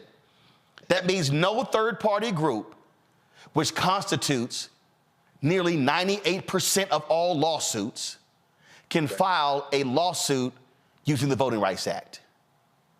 The federal government has only filed less than 20. This is happening before our very eyes. And so we're talking about these things because right now, y'all, in the nation's capital, in D.C. and Maryland and Virginia, these think tanks and these conservative billionaires and these conservative lawyers and the Fairless Society and the Heritage Foundation and all of these entities, what they are doing is literally targeting this entire infrastructure, and they want to dismantle any and everything that has been beneficiary up to this point for African Americans and others. And if they could find some Asian Americans to sue Harvard and Yale, oh, they'll do it. If they can find a few black people, Ward Conleys of the world, and prop them up, they'll do it. See, a lot of y'all were laughing about Ward Conley when they attacked affirmative action in California in the 90s. You now see what the game plan was. We had better wake the hell up and start watching shows like this who are teaching you every single day what's going on, because what you don't want to do is sit here and sit election out and blow these things off, and then in a year or two or 3 or 5 go, what in the hell happened? Ask all these women. Ask all these women who believe that Roe v. Wade was settled law. When the right was saying, no, we gonna take care of this. We getting rid of this. And then the Dobbs case, they didn't ask to overturn Roe v. Wade. Alito said, we're going to do it. And if you read the opinions, they mentioned birth control. They mentioned these other different things. Y'all, that Alabama decision, this ain't about just in vitro. It's in vitro. It's birth control. It's Plan B. It's all of it. Roe v. Wade happened. Wake up. Roe v. Wade happened because white women voted in majority for Donald Trump, and then he appointed 3 conservative justices that flipped Roe v. Wade. And now we get to find out at the end of this year whether white women are going to vote in majority for Donald Trump again. These are the moments where you realize that some of the voting patterns on sizes that we don't talk about, we're always talking about black voters. We're always, when I say we, the media is obsessed with black voters, but it was actually white women that messed up that election big time for Hillary Clinton and caused this situation where we had Donald Trump picking three members of the Supreme Court. And then that led to the flip of Roe v. Wade. That's one of the biggest ironies of this entire thing. Yeah, but here's the deal, though. Yes, 53% of white women voted for Donald Trump.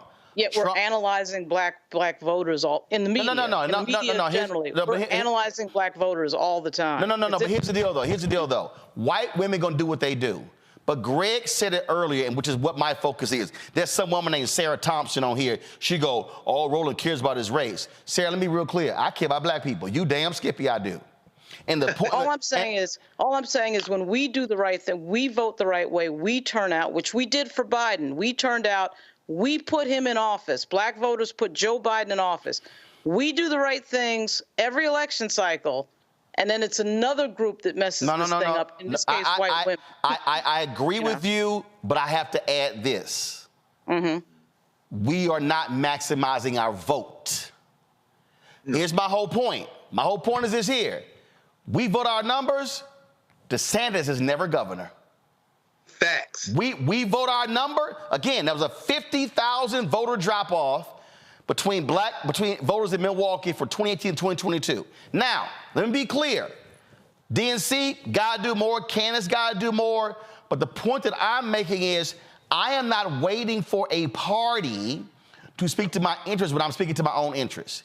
If 50,000 folks in Milwaukee vote in 2022, Senator Ron Johnson is not there. Democrat Mandela Barnes is. So what Greg is talking about in South Carolina, I'm talking about same thing in North Carolina.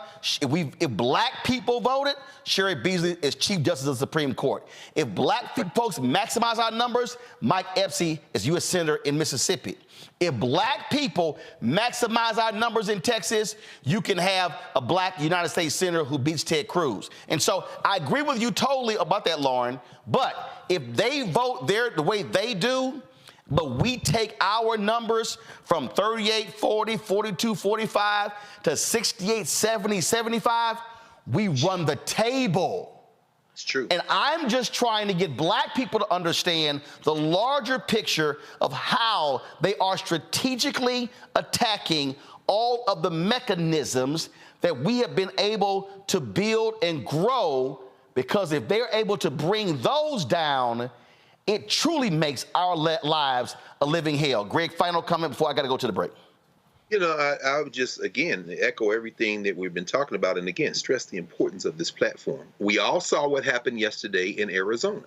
The Maricopa County District Attorney said she's not going to extradite a murder suspect to New York because she doesn't trust Alvin Bragg. Alvin, a word for you, brother. You know, doing what you did with Jonathan Majors, as Lauren has walked us through, it's not going to save you. See, what you Negroes don't understand is that there's nothing you can do to save yourself as an individual. You can't appease them. You can't lock enough of us up. This white woman said she's going to violate federalism. She ain't sending the murder suspect. Extradition. Do y'all understand what's happening? There is no United States for white nationalists that they don't run. Either they run it or there's no country. We are at the point now where they have dropped all pretenses. The Chief Justice of the Alabama Supreme Court quoting God in an opinion. There is no separation of church and state. Listen to what Rollin is saying. It's very important. Now, you say this ain't about in vitro. This is about control. We're going to tell you women what to do with your bodies, and you N-words, we're going to make you shave your head, and then we're going to pass a law to say you can't be bald-headed. It ain't got nothing to do with anything other than control. And if you don't want to have to fight in a way that everybody bigfooting and loudmouthing like they're going to go out here and start a revolution, well, you know what? You might get your chance, and it might be right around the corner if you don't take another tack. And that's really where the rubber meets the road. So I'm just going to co-sign everything y'all said. Hold tight 1 second. Going to a break. We come back. We're going to talk about, you hear us talk about local elections and why they matter.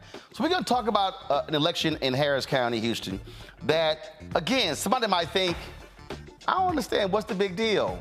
It's a perfect example of why every election matters. That's next on Rollin Martin Unfiltered on the Black Star Network. You heard why we're marching, and it's really a launch. It's not even a march. We're launching. That's right. A 42-week campaign. March the 2nd at 10 o'clock in Raleigh and 33 other state capitals and the District of Columbia. This is a historic move to mobilize the most powerful untapped block of voters in this country. Right. Poor and low wealth voters who make up 87 million votes. And it's never been tried before. Never been tried before in history. At the same time, the same message, same focus. And when that power turns loose, they will not be able to figure out the political calculus. I don't know about you, but I'm ready to shake things up. I'm ready to get up out of the valley. I'm ready for God to put his spirit on us. I'm ready to be used to change this nation. And what we're saying is, can't we come together? Can't we come together around an agenda? You ain't got to like everything about Reverend Barber. You don't have to like everything about Sangria. You don't have to like everything about Long Choir. But can we come together and say, it's time to end poverty as the fourth leading cause of death? It's time to have $15 and a living wage indexed with inflation. So every time inflation goes up, the minimum wage goes up.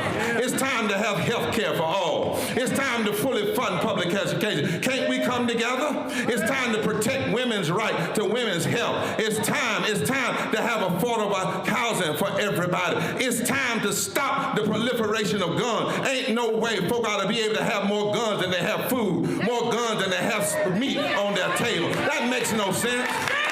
Isn't it time for division to be ended and love to take over? Can't we organize around that? Look at your neighbor and say, neighbor, I don't need to like everything about you, but can't we organize for power? Can't we stand for justice? Can't we love everybody for just a little while? Can't we come up out of the valley? Can these bones live?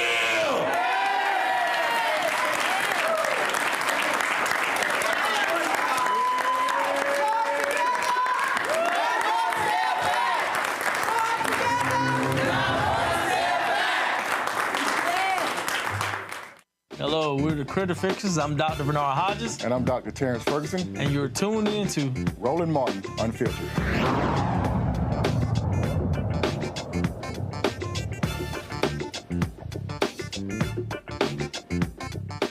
All right, folks, local elections. You hear we say local matter. And so we're not just talking about mayor, city council. We're not talking about just county commissioners. We're talking about district attorneys. We're talking about judges. We're talking about municipal judges. We're talking about all sort of different things, including tax assessors. So you might be saying, well, hold on. I'm sorry. What? So the Harris County, Texas tax assessor-collector, Claude Cummings III, is running. Now, I'm doing this because, again, I'm talking about these races that we don't necessarily think about, because when we vote down ballot, the number is high up top and it gets smaller. And so one of the reasons why we were not in those positions is because a lot of us just skip right over going, I don't know what that is. So joining us right now is Claude Cummings III. So, Claude, for people who don't know, what does the Harris County Tax Assessor-Collector do? Good evening. Thank you for having me on the show. And that is a very important question, Rollin, because what I spend most of my time doing, not talking about my platform, not talking about how I want to help people, but I spend most of my time explaining to people what exactly the Harris County Tax Assessor does. And what I like to tell people is that the tax assessor's office is the most powerful position in Harris County that no one talks about. The Harris County tax assessor is in control of every piece of land in Harris County. We are responsible for telling people how much taxes they're going to pay. We're responsible for vehicle registration, and we're also responsible for voter registration in Harris County. Wait, hold on, what? The Harris County Tax Assessor-Collector is responsible for voter registration in Harris County? How? Voter registration, as you remember, or as I know you can recall, that was once a time when we had to pay a poll tax. Tax. And Harris County is still holding on to that tradition. So the voter registration is still in the office of Tax Assessor-Collector. So in the history, has there ever been an African-American tax assessor in Harris County? There has been an African-American female, and she is no longer running, hence why I am running for the spot. So I am seeking to become the first African-American male to hold the spot. And again, when we talk about elected office, when you talk about how benches are created, folks run for positions like this and then might run for a city controller, might run for other different things. And so these are what we call entry positions, if you will, into the political space. Yes, but it's a very important one, Roland, because again, what we're talking about is land. What do we know about land? Land is the one thing that we're not producing. We're not making any more of. And so when you talk about land, it's important to put someone in this position who wants to have access to the land for the right reason. You don't want to put a realtor, you you don't want to put an investor, you don't want to put anyone in this position who is going to bring harm to the community and not help the community. So although this is a down ballot race, although this may be an entry position into a larger role within the county or within county governments, it's also a very instrumental one. Questions from the panel. Lauren, you first. Does Harris County have a car tax? Yes, we do. Oh, wow. So you collect the car taxes as well? We collect the vehicle registration tax. Wow. All right. That's all I need to know. Yes. I was just curious. Thanks. Great. Yes. You're on mute. Sorry about that, Roland. Thank you, brother. And thank you, Brother Cummings. I want to ask you a quick question. Sure. I know in your current work, you are dealing with, among other things, job readiness and affordable housing. Could you tell us a little bit about how this new position might help us around the issue of affordable housing? We had the governor of the Virgin Islands on earlier, and that's an unsolvable situation in the Virgin Islands simply because the wealthy have control, and there's only so much that the poor can do. They can't lift themselves out of poverty. How might you use this new position to help in terms of access to things like affordable housing? Sure. Well, first and foremost, what I want to do is I want to make sure people don't lose their homes because they can't afford to pay taxes. As you all know, gentrification in our historically black neighborhoods is running rapid.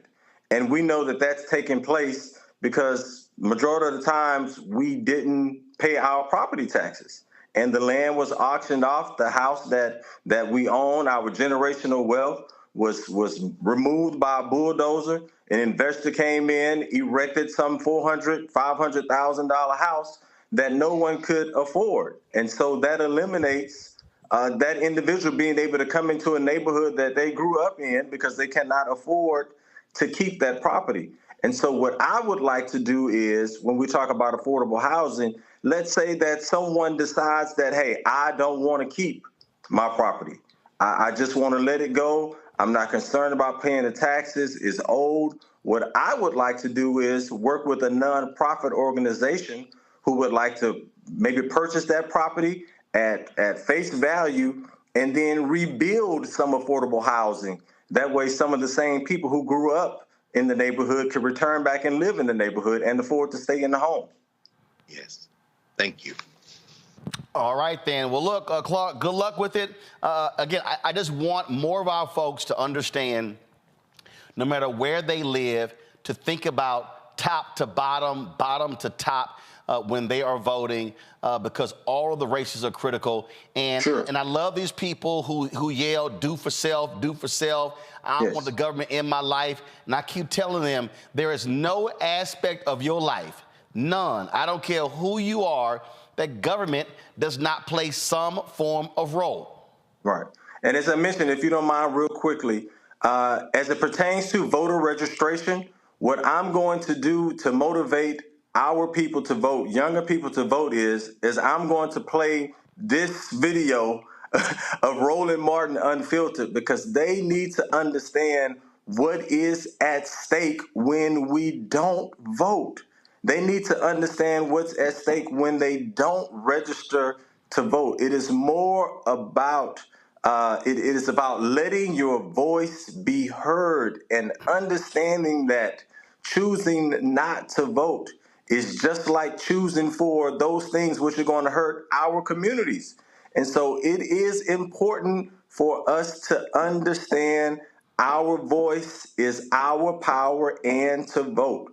We have to do more to get out and encourage people to vote, and that is something that I want to do as the tax assessor collector. Go and meet the people in their communities, engage them where they are, and encourage them to sign up to vote and not only register to vote, but every opportunity, every local election as well as nationwide election, let your voice be heard through your vote. All right, Claude Cummings III. We appreciate it. Thanks a lot. Thank you for having me so very much. Thank you. Folks, coming back real quick, we're going to talk about the lawsuit that Ben Crump has filed against Navy Credit Union, the nation's largest credit union.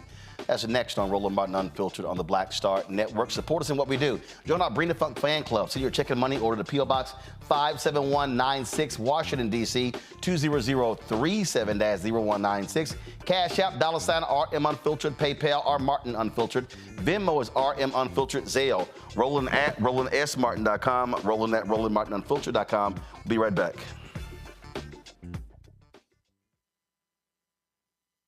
Check this out.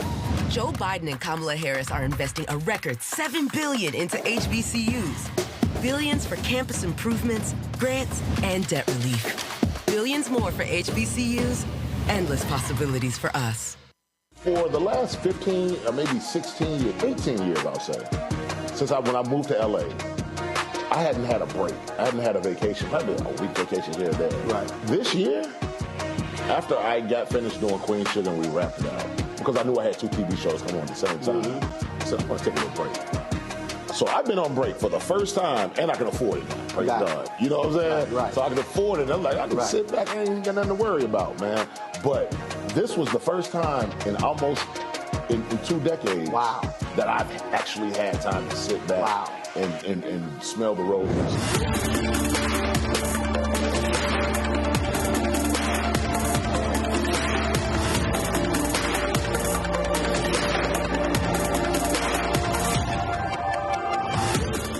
Next on The Frequency with me, Dee Barnes, the amazing Drew Dixon. She gives us the details behind the HBO documentary that shed light on the alleged sexual assaults by Russell Simmons. And we're talking about the Netflix documentary, Ladies First, right here on The Frequency on the Black Star Network. I'm Faraji Muhammad, live from LA. And this is The Culture. The Culture is a two-way conversation. You and me. We talk about the stories, politics, the good, the bad, and the downright ugly. So join our community every day at 3 p.m. Eastern and let your voice be heard. Hey, we're all in this together. So let's talk about it and see what kind of trouble we can get into. It's The Culture. Weekdays at 3, only on the Black Star Network. Hey, it's John Murray, the executive producer of the new Sherry Shepherd Talk Show. You're watching Rollin Martin Unfiltered.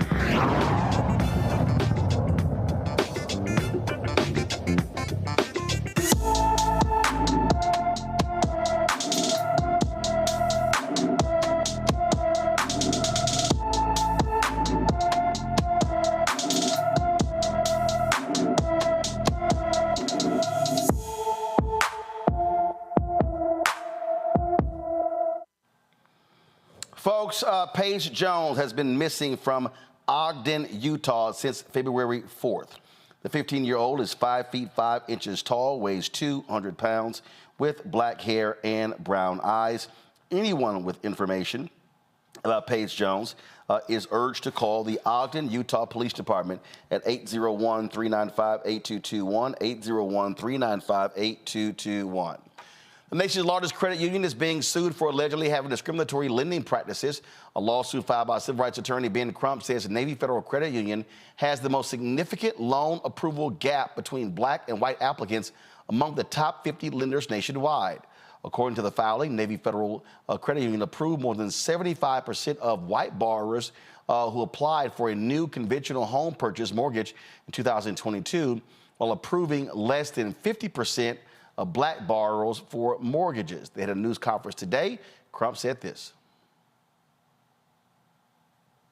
Black Americans make up only 8.8% of homeowners, and across the industry, and more low-income white applicants are approved than all but the highest income black applicants.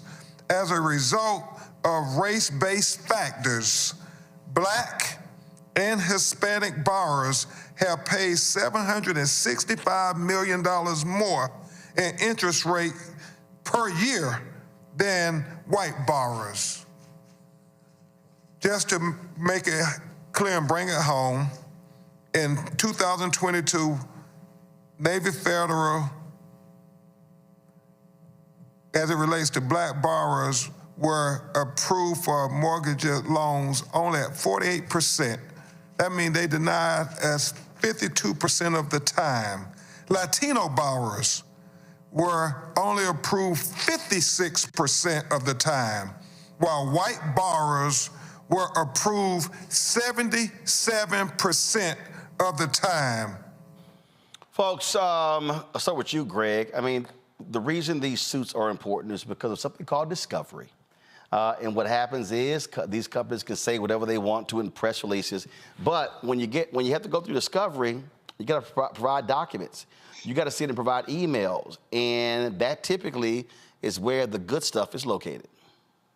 Absolutely, absolutely, and it's a very important point you're raising, Rollin, and every lawyer knows it, every legal scholar knows it. Filing a lawsuit isn't always about an immediate victory. Like you said, can we get into the documents? Can we get into the transcripts? Can we get into the conversations, the emails? And that is often where the good stuff is. You know, what is particularly disturbing about Navy Federal is that if you're a veteran, if you're the child of a veteran, like myself, you know, my father, my brother's father, and sister's father was a veteran of World War II, an Army veteran, then you're supposed to have access to this. I mean, one of the things that struck me, and we heard Attorney Crump there say it, but it warrants re-saying, you know, Navy Federal approved a higher percentage of applications from white borrowers making less than $62,000 a year than it did from black borrowers making $140,000 a year. There's no way to explain that. There's no way to explain that other than this is how race operates. And we know that to be sure, but as you have just said in conclusion, when you get discovery, you can then begin to track down the individuals who said this policy, who put this policy in place. You can see the comments they made. You can see the attitudes they made. You can see the decisions they made on individual cases, and you can line out a pattern. Now, after that, of course, we have to take action because it isn't just enough to know. One must act to change the world. Lauren? Yeah, I don't know that we need discovery, actually. This is like the fifth or sixth story we've seen in the last, 10 years about bank loan discrimination and African Americans.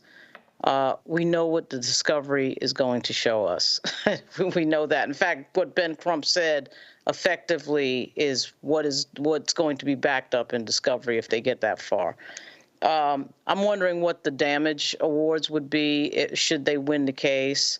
I don't know that they can go back to everybody that was trying to borrow money who couldn't get it and was trying to buy a house, for example. And this entire moment just sort of makes me think about Tulsa and the fact that we have to control our own banks and our own money and our own banking system to get what we want, because this problem keeps coming back over and over again, whether we win these cases or not. I'm glad that there's a lawsuit, but it seems like the same cycle is taking hold over and over again, where we just get to the next bank and the next case, and that the bigger thing never actually changes. So that's what we call being black in America. Yeah, well, I think that until we control banks and have our own banks, I think we're going to be having this conversation over and over again, and it's tiresome. And as somebody who, I have several family members who bank at Navy Federal Credit Union, because my sister is career Navy. She's in the Navy for 20 years.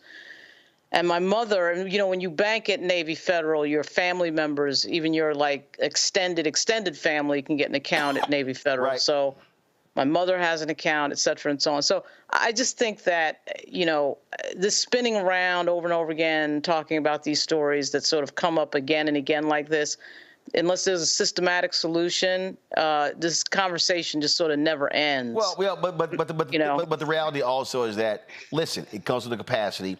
And frankly, our black banks are not, and black credit unions are not big enough. That's what it goes to. And so the bottom line is, I mean, again, didn't we do it in Tulsa? Huh? No. Didn't we have our black banks in Tulsa before it was burned down? Yep, you had that, but that was 1921. And what I I mean, if we can do it in 1921, it seems like we do it now. I got it. And what I'm saying is that it's far easier said than done. And the reality is, it is going to take I fundamentally believe this. It's going to take massive lawsuits against these states not funding HBCUs, against any discriminatory practice, you name it. Those things have to happen, and we got to target everybody, ad agencies, other companies. If they're shorting us of the money, we got to take them down. So we'll see what happens with this lawsuit. Lauren, Greg, I appreciate y'all being on today's show, folks. Thank you so very much. Thank you for watching as well. Be sure to support us in what we do. I say this all the time, y'all, and it's no joke. Our expenses are $195,000 a month.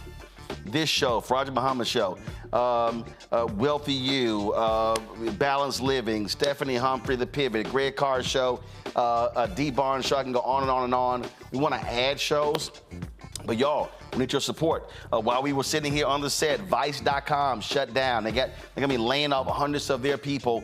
They're totally getting rid of their website, and so we cannot depend on anybody else telling our story. We can't. So your support is critical. So your checking money order to P.O. Box 57196, Washington, D.C. 20037-0196. Cash App, $RM Unfiltered. PayPal, R Martin Unfiltered. Venmo is RM Unfiltered. Zelle, Rollin at RollinSMartin.com. Rollin at RollinMartinUnfiltered.com. YouTube, folks, if y'all not hit the like button, hit the like button, y'all. That impacts the algorithm. That impacts the money we make. So please, please, if you can do that. Also, download the Black Star Network app, y'all. We should be at 100,000 downloads. We launched this September 4th, 2021. Here we are in February 2024. Let's get it done. Download the Black Star Network app on your Apple phone, Android phone, Apple TV, Android TV, Roku, Amazon Fire TV, Xbox One, Samsung Smart TV. And of course, please support my book, White Fear, How the Browning of America is Making White Folks Lose Their Minds, available at bookstores nationwide. Folks, thanks a bunch. I'll see y'all tomorrow right here on Rollin Martin Unfiltered. Holla! Black Star Network is here. Oh, no punch! I'm real revolutionary right now. Thank you for being the voice of Black America. All momentum we have now, we have to keep this going. The video looks phenomenal. See, this difference between Black Star Network and black-owned media and something like CNN. You can't be black-owned media and be scared. It's time to be smart. Bring your eyeballs home. You dig?